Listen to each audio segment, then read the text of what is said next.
When Tommy Shelby returned to Birmingham, he did not return as a conqueror.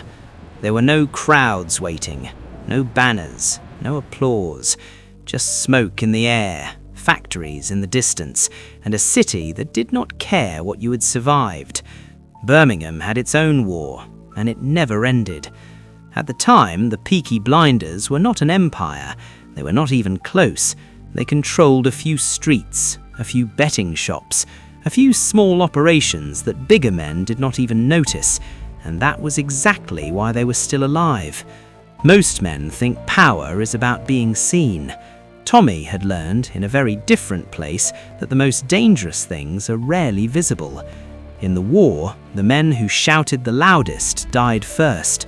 The men who survived were the ones who observed, who waited, who understood the terrain before they moved.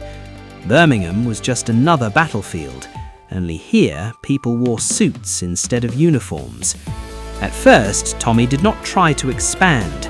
He did not provoke anyone. He did not announce ambition. He watched. He sat in rooms and listened. He stood in corners and noticed things other people ignored. Who arrived first? Who arrived last? Who spoke? And who everyone waited for before deciding. He began to see the structure behind the noise. Arthur wanted action. John wanted reputation. The boys wanted more territory. But Tommy wanted something else. He wanted position. Because territory can be taken from you, reputation can be challenged, but position is protected by the system itself. He noticed something important. The men who looked like kings were not the ones in charge. They were just the ones standing in front. The real power lived in offices, in paperwork, in permissions, in quiet agreements that never made it to the streets. So Tommy changed the game. Instead of trying to look strong, he started trying to look useful. A policeman had a problem that needed to disappear. Tommy knew someone. A union man needed a delivery to arrive without questions. Tommy could arrange it. A bookmaker needed protection without attention. Tommy could provide it quietly. He never asked for money first. He asked for access. Access to rooms. Access to schedules. Access to names and habits and routines. While other gangs were busy fighting for corners, Tommy was learning how the city actually moved. Slowly, something strange began to happen. His name started coming up in conversations he was not part of, not as a threat, not as a problem, but as a solution. If you want that handled, talk to Shelby. If you want it done quietly, call Shelby. If you want it to work without noise, Shelby knows how. That is how real power begins, not with fear, with reliance. Arthur did not understand it. "Why don't we just take what we want?" he asked. Tommy did not answer immediately.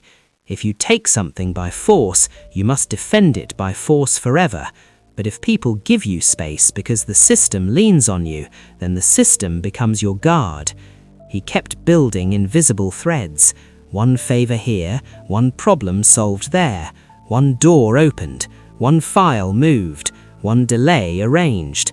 No speeches, no drama, just placement. And then one day he noticed the shift. He walked into a building where months before he would have been stopped. No one stopped him, not because they were afraid, but because in their minds he belonged there now. That was the moment control became silent. Others still thought he was just a small gang leader. They did not see that he was slowly becoming part of the machinery. He was no longer outside the system. He was being consulted by it. And there is no safer place to stand than inside the structure that decides things. He did not sit at the table. He helped design the room. Because of that, something else happened. People began to protect him without realizing it. When too many plans depend on your presence, your survival becomes convenient, not emotional, not loyal, practical. He no longer needed to push. He no longer needed to argue. He no longer needed to prove anything. Decisions were being made around his existence. That is when a man stops being managed and starts being considered. Tommy Shelby did not conquer Birmingham. He made Birmingham function around him. and the city adjusted. If you want more stories like this, stories about power, discipline, and becoming a stronger man, then subscribe to this channel. New episodes are coming, and the next one is even bigger.